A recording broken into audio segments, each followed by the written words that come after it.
We are in a fuggo epidemic. It is not the time to be desperate. If anything, it is the time to be single and save yourself from embarrassment and public humiliation. We need to be publicly humiliating the losers, not ourselves. Women beginning to outperform men in education, in finance, and social network. The list goes on and on and on. Leave the men behind. It is beyond me how women are even desiring the current pool of men that exist. I would understand if our media was displaying some of these really great men. All of our media now is displaying loser behavior because it is a mirror to our reality. There are no good men. And accepting the bare minimum, or when a man does a gesture outside of the bare minimum, he is not a hero. He is a person who we should have higher expectations for. The way you treat yourself is how you will allow others to treat you, and if a man cannot treat you as well as you treat yourself, get rid of him. I beg you to stand up and to have some self-respect. Okay.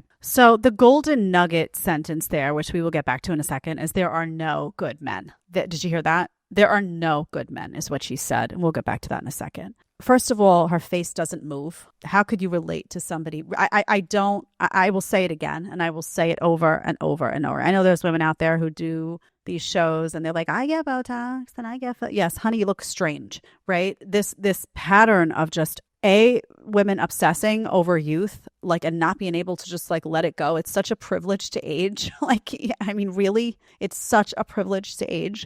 Secondly, this desire to look like a mannequin all the time and like dead is just crazy to me. I don't know how anyone can relate to you if you can't squint, if you can't raise your eyebrows in surprise, if you can't smile and see. You look creepy. You look so creepy. I say it with love because I understand that as women age, they get nervous. And I understand that, all the feelings happen about like, what does this mean for me and my attractiveness? But I tell you, you look at a woman who is aging gracefully and you put her side by side with one of these like filler and Botox frozen monsters, and there is no comparison. There just is. You don't look younger. You just look weird, honey. That's one. And it's hard for people to feel what you're saying because you look dead. There are no good men. So everything else that she said loses value to me when you come out and say there are no good men. Because now I know that you're just a man hater.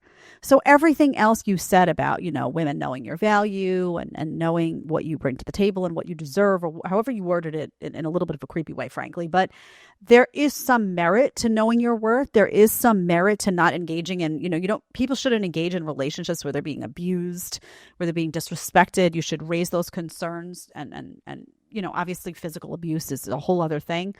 But this idea that underlying, like the subtext of everything you just said, is that all men are bad, all men are trash, all men aren't worth it, all men are evil, you have to protect yourself from men, just tells me that you're either damaged by men. Maybe you dated a crap guy, now you got this damage. I don't know. Maybe you've been around the block too many times and you're feeling, some type of way about it, which is damaging to women. And I'm not saying this is her. I'm saying there are many reasons why women wind up making videos like this. Maybe you're alone and lonely and looking for excuses. Maybe you got some personality flaws that you don't want to own up to. You don't want to blame yourself, so you're blaming out. I don't know what it is, but it's a very, very strange thing. And the thing is, she's talking about these women outperforming men. And what she means is that, in education and, careers and all these things. The problem is that none of these women are happy. They're not happy. I've been in all of these top tier industries. They're not happy. They're so unhappy 99.9% of the time. So how does it serve you? Oh, you outperformed men in career. Okay, great. You outperformed men in education. Are you happy? Well, no, you look miserable. You look like you're dying inside, festering with anger and resentment and everything else. You don't look happy. So it's not a win for you.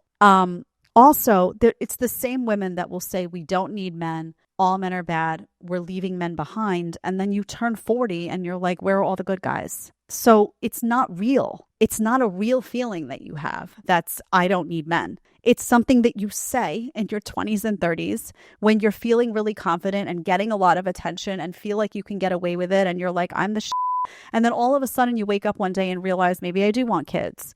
Maybe I do. Where's the good Where's the good guy to come? I do want a man. Like, wait a minute, hold on a second. And you realize that this was all crap that you were sold and repeated to yourself. And then it's sad because then I see these 45-year-old women who are suffering inside and they can't, like, they're lost, right? It's too late in many cases to have children. It's so sad. I'm not saying these things because I want to hurt women. I'm saying these things because I want to wake them up, because I've seen so many like broken women that get older and realize that all this crap that they fed themselves their whole lives didn't mean anything to them. It just didn't mean anything to them. So if the underlying text is there are no good men, everything else that she says, write it off. Forget it. Done. She hates men. End of story.